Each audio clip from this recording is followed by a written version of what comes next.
Assalamualaikum warahmatullahi wabarakatuh. Perkenalkan, nama saya Muhammad Husnul Mawal. Saya dari Prodi Manajemen kelas 20E. Kali ini saya akan membahas tentang pengertian bisnis kecil. Bisnis kecil merupakan bisnis yang dioperasikan dan dimiliki secara independen serta tidak mendominasi pasarnya.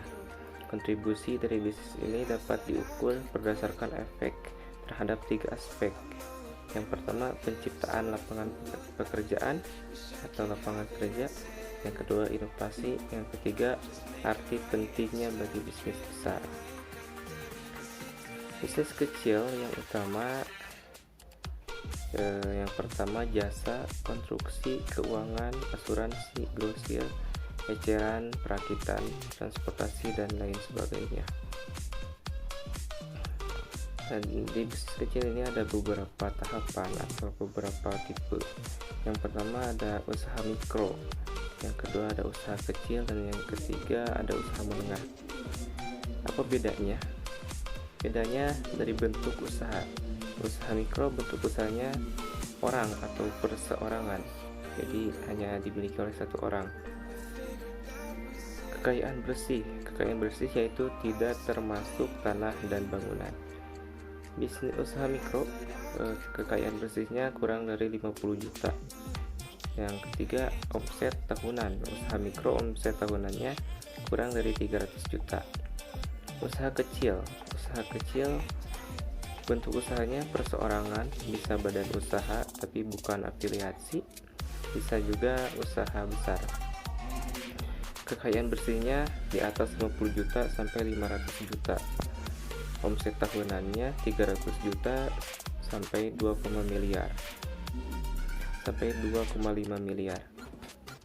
Usaha menengah bentuk usahanya perseorangan, bisa badan usaha tapi bukan afiliasi, atau bisa juga usaha besar. Kekayaan bersihnya di atas 500 juta sampai 10 miliar. Omset tahunannya bisa mencapai 2, miliar sampai 50 miliar.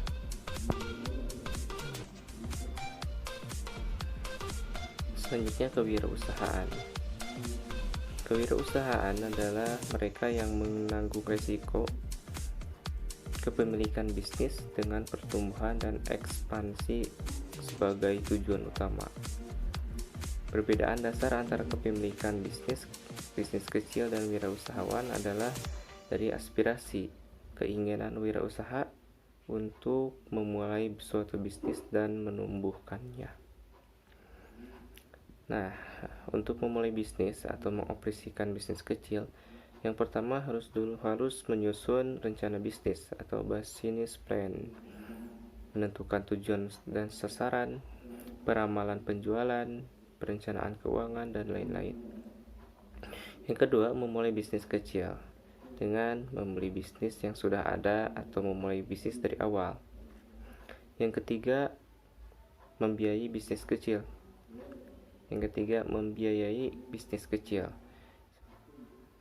Seperti dari tabungan atau bergabung dengan teman, keluarga, dan lain-lain.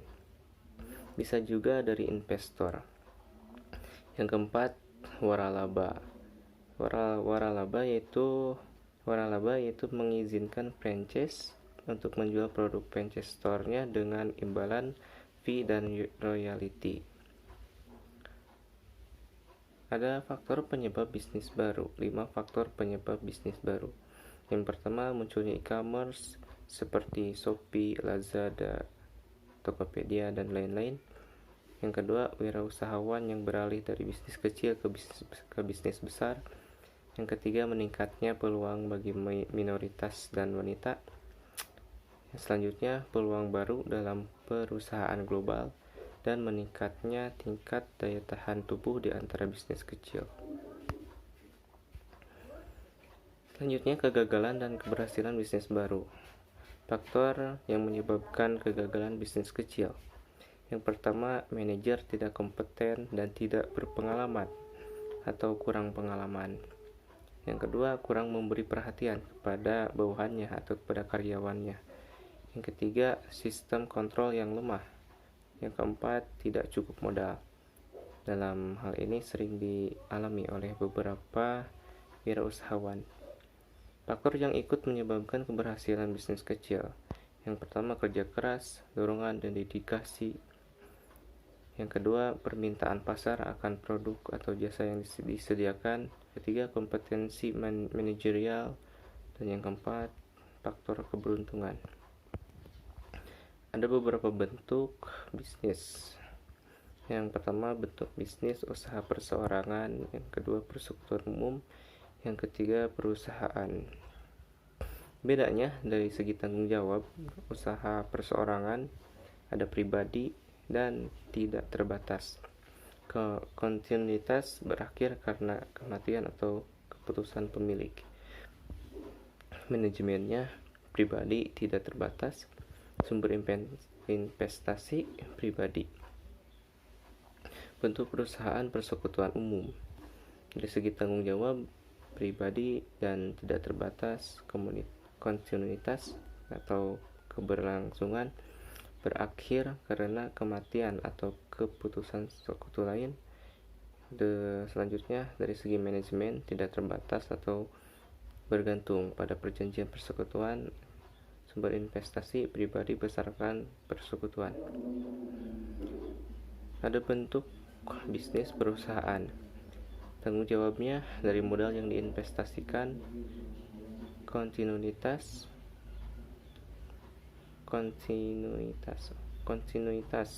seperti yang dicantumkan dalam anggaran dasar. Manajemennya di bawah kontrol dewan direktur yang dipilih oleh para pemegang saham.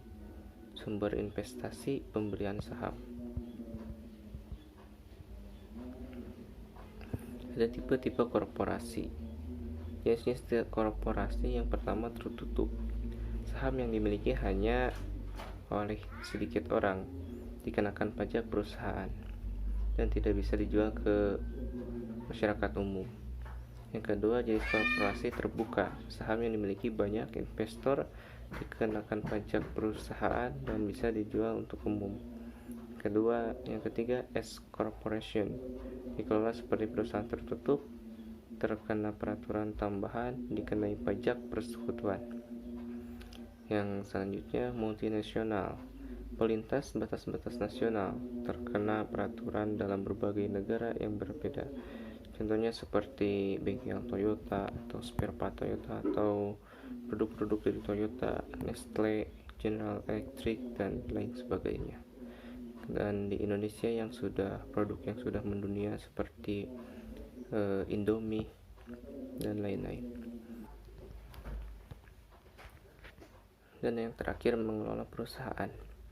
Corporate governance atau peranan para pemegang saham, direktur, dan manajer lain dalam membuat keputusan perusahaan.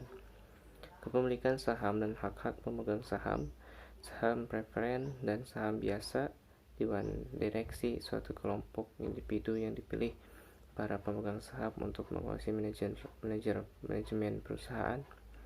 Officer atau manajer puncak yang dipekerjakan dewan direksi untuk menjalankan perusahaan sehari-hari. Persoalan khusus yang pertama, merger. Apabila dua perusahaan bergabung untuk menciptakan perusahaan baru. Yang kedua, akuisisi. Akuisisi. Sebuah perusahaan membeli perusahaan lain sepenuhnya. Ketiga, divestitur. Dalam suatu perusahaan memutuskan apakah mereka perlu lebih berfokus pada bisnis intinya dan kemudian menjual bisnis yang tidak terkait atau kurang bagus kinerjanya. Yang keempat, spin-off.